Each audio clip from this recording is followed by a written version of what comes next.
안녕하세요. 시장의 마법사입니다. 자, 실전 포트폴리오 좀 업데이트를 하겠습니다. 일단은 뭐 많이 오른 종목도 있고 내려간 종목도 있는데 최근에 SK가 좀 배당 컷을 하면서 지금 분위기가 좋은데 내려갔죠. 참 한심한데. 그리고 뭐 코덱스 레버리지도 웬만큼 올랐고 특히 코스닥 레버리지 ETF가 40% 이상 올랐습니다. 그리고 뭐 나머지 종목도 뭐 적당히 오르락 내리락 이렇게 하고 있고요.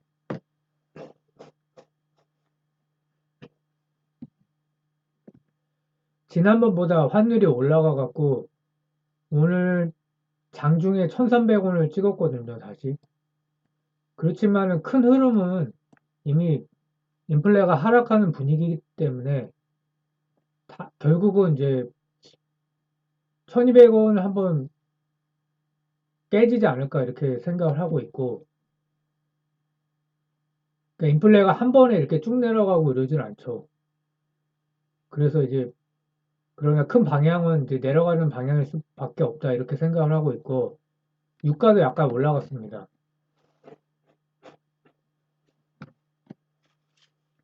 그리고 23년 기대주 중에 아이센스가 있었는데 4분기가 실적이 쇼크가 나오면서 주가가 조금 내려가다가 기관과 외국인이 손절을 하면서 좀 꽤 크게 내려갔고요. 이거는 나중에 한번 제가 다뤄보겠습니다. 이것만 따로.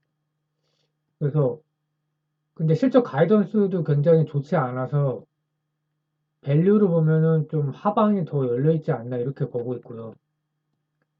소형 테마주 중에서는 갤럭시와 SM이 뭐 많이 올랐고 오늘 또 조정을 받다가 신고가 찍고 내려왔습니다, 오늘. 그래서 가능성이 역시 높다고 생각이 되고, 동양 파일이 작년 실적이 나오면서 주가가 올라가다 꺾였는데 다시 이제 올라가고 있고요. 미국 주식은 테슬라가 폭락을 하다가 저점 대비해서 두 배가 올랐습니다. 이제 제가 PEG 분석으로 했을 때, 퍼가 아니라 성장주는 PEG로 했을 때, 뭐 한 230불인가 정도 나왔었는데, 근처까지 갔다가 이제 다시 좀 차익 매물이 나오고 있고요.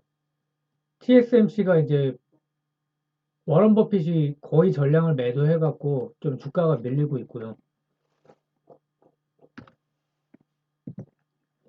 코덱스 코스닥 150 레버리지, 그러니까 코스닥 지수의 한 두 배 정도 간다고 보면 되고요. 1월 초 저점 대비해서 뭐 최저점 최고가로 하면 한 45% 정도 올랐는데 그게 이제 이게 어떤 의미가 있냐면은 지수가 이제 바닥권이라고 판단된다고 합시다. 근데 개별주 내가 자신 있는 종목이 있어요. 뭐 예를 들어서 지금 실패한 종목 중에 아이센스가 있죠. 자, 좋을 것 같아요. 내가 분석한 걸로. 그럴 때는 선택을 요거 레버리지 ETF를 선택하는 게 낫다는 겁니다. 인덱스 레버리지 ETF죠. 코스닥 150 레버리지. 왜냐면 개별적 리스크가 있어갖고 아이센스처럼 물론 뭐 결국은 또 올라갈지도 모르죠. 그러나 또 개별적 리스크가 있고 또 하나는 요때는 안 올라갔는데 나중에 올라갈 수가 있죠. 그러니까 상승에 소외가 되는 거예요. 왜냐하면 주도주가 아니기 때문에. 그래서 코덱스 이렇게 인덱스 ETF를 사게 되면 레버리지 ETF, 특히 코스닥은 이제 성장주가 많잖아요. 성장주가 어떤 테마의 중심이라고 볼 때 주도주 매수하는 효과가 있다. 그래서 에코프로비엠이나 에코프로가 실적이 좋게 나오고 뭐 미국 IRA법부터 해서 유럽에 또 그런 비슷한 법률이 있죠. 그것 때문에 뭐 그런 트리거까지 있었죠. 그러면서 에코프로는 지금 두 배가 넘게 올랐어요. 한 달 만에. 그래서 뭐 역사적 신고가를 찍고 있습니다. 에코프로 20% 같은 경우에. 그러니까 이런 종목을 사는 효과가 있는 거죠. 이걸 사면 리스크를 분산하면서 수익률도 꽤 잘 나오고. 그래서 상승장마다 그 상승장의 주인공을 찾기는 어렵죠. 주인공, 주도주가 자동 편입되는 효과가 있다. 그래서 2016년, 17년에 코스닥 랠리를 생각을 해보면 당시 최순실 게이트 때문에 정치 리스크가 터지면서 코스닥이 폭락을 했죠. 그 다음에 3배나 상승했습니다. 이 ETF가, 레버리지 ETF가 이제 3배가 오른 거예요.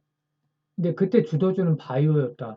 근데 바이오를 개별주로 사기에는 부담스럽죠. 그러니까 여기서 사냐 안 사냐가 중요한 게 아니라 비중을 크게 가져가기에는 굉장히 부담이 되는 거죠. 근데 ETF 같은 경우는 몰빵을 해도 되니까 폭락했을 때. 그래서 좀 비중을 크게 가지고 가기 때문에 확실하게 이제 수익률을 챙길 수 있다는 그런 장점이 있습니다. 지금은 뭐 많이 올랐기 때문에 또 조정 시에 매수하는 수밖에 없겠죠.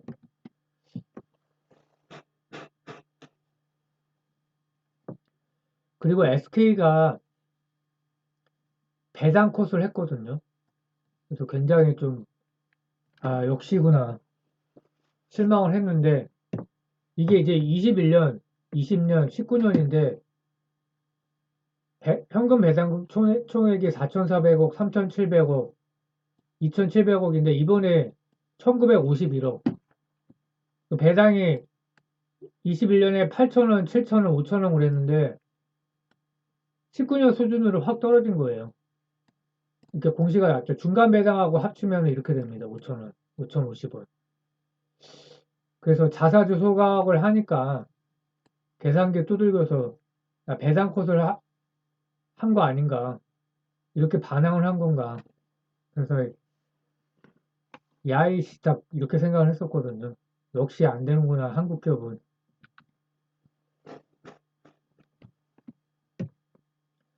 작년에 게다가 실적도 좋았습니다. 유가 상승에 따른 석유 제품 마진 상승 및 판매량 증가 영향. 그래서 뭐 이노베이션이 실적이 좋았고 ENS도 뭐 좋았던 것 같고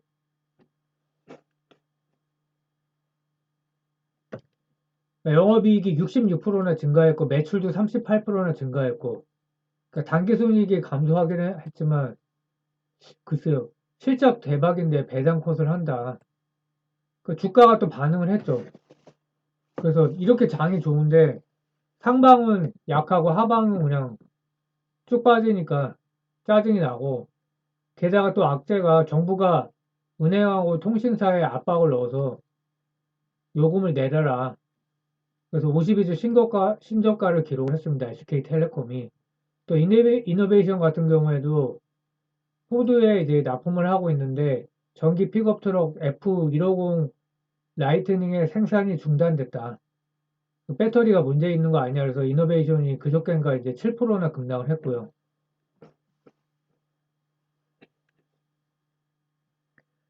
정부에서 은행 통신사 규제한 게 새로운 일이 아니죠.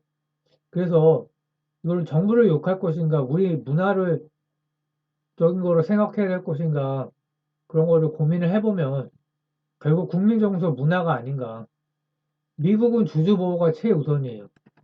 그러니까 이게 주주 보호하니까 물론 좋죠.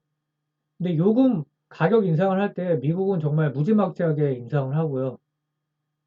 뭐 갑자기 막 두 배인지는 모르겠지만 치실이 막 7, 8천 원 한다고 제가 그걸 기사로 본 것 같아요.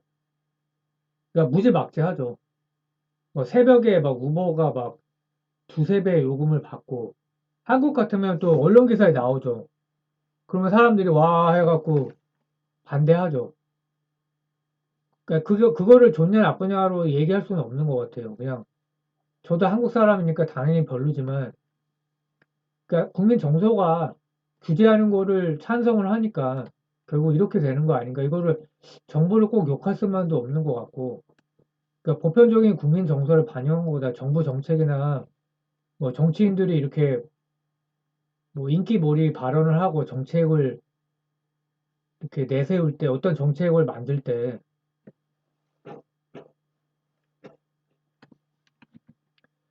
제가 드리고 싶은 말씀은 뭐냐면 그 미국식으로 막 엄청나게 자사주 매입 소각을 하는 거 쉽지 않을 것 같다 이런 생각이 듭니다. 장기로 봤을 때도 국민 정서가 쉽지 않은 것 같고 근데 삼성은 또 눈치가 빨라갖고 이제 삼성물산이 자사주 전량을 소각한다고 발표를 했어요. 5년 내에. 그리고 뭐 또 신성장 사업을 투자한다고 했고 그 최대 주주가 이재용 씨인데 18%. 시가를 보면 3조 원 규모고 소각 규모는 매년 이사회에서 결정할 예정이다. 여기서 뭔가 좀 또 불안한데 약간 잔머리 쓸 수 있죠. 항상 끝까지 읽어봐야 돼요. 그래서 관계사 배당 수익의 6, 70% 수준을 재원으로 하는 배당 정책을 유지할 것이다. 계획이다. 삼성이 이제 치고 나왔기 때문에 이거는 그래도 뭐 이렇게 뒤에 또 달린 말이 있지만 좀 다행이지 않나. 미국 수준으로는 저는 절대 불가능하다고 생각을 하고요. 그래서 조금이라도 낮으면 다행이 아닌가 뭐 그렇게 생각할 수밖에 없고 여기 중요한 의미가 뭐냐면 대장이죠 삼성이. 그럼 SK 자사주가 굉장히 많은데 압박이 된다. 롯데 주주도 많이 있거든요. 대기업 중에. 뭐 다른 회사도 이제 찾아보면 있을 텐데 그리고 이제 실전 포트폴리오에 있는 신세계 INC 자사주가 한 24% 되는데 신세계 INC는 뭐 중형주 한 시총이 2천억 대밖에 안 되지만 어쨌든 대기업이기 때문에 제 생각에는 어떻게 해서든지 자사주 소각한다는 그런 발표가 나올 것 같아요. 결국 주주총회에서 조금이라도 할 것 같아요. 왜냐면 분위기가 현대차도 자사주 소각을 했잖아요. 1% 이상. 그래서 이런 분위기에서 피해갈 수는 없다. 근데 SK가 자사주 전량 소각을 할 것이냐? 포합 주식 소각 시 세금 문제가 있다. 포합 주식은 뭐냐? 합병 법인이 소유하는 피합병 법인 주식이다. 과거 SK가 CNC와 머티리얼즈 합병을 할 때 갖고 있던 게 그게 이제 자사주가 된 건데 그게 포합 주식이다. 그러니까 4조 원에 달하는 포합 주식을 소각하게 되면 엄청난 세금이 발생한다. 자사주가 소각되면은 최태원 씨가 지분율이 상승하는 효과가 있지만 이혼 결과가 발표됐는데 완전히 이제 또 끝난 게 아니더라고요. 그리고 이렇게 되면은 제가 최태원 씨라고 그러면 이게 못할 것 같아요. 세금이 많이 나오는 것도 있지만 그래서 자사주 전량 소각은 좀 어려울 것 같다. 그- 그리고 자사주 소각 의무화도 무산이 됐죠. 그래서 의무화는 조금 저도 말이 안 되는 것 같긴 해요. 이것까지는.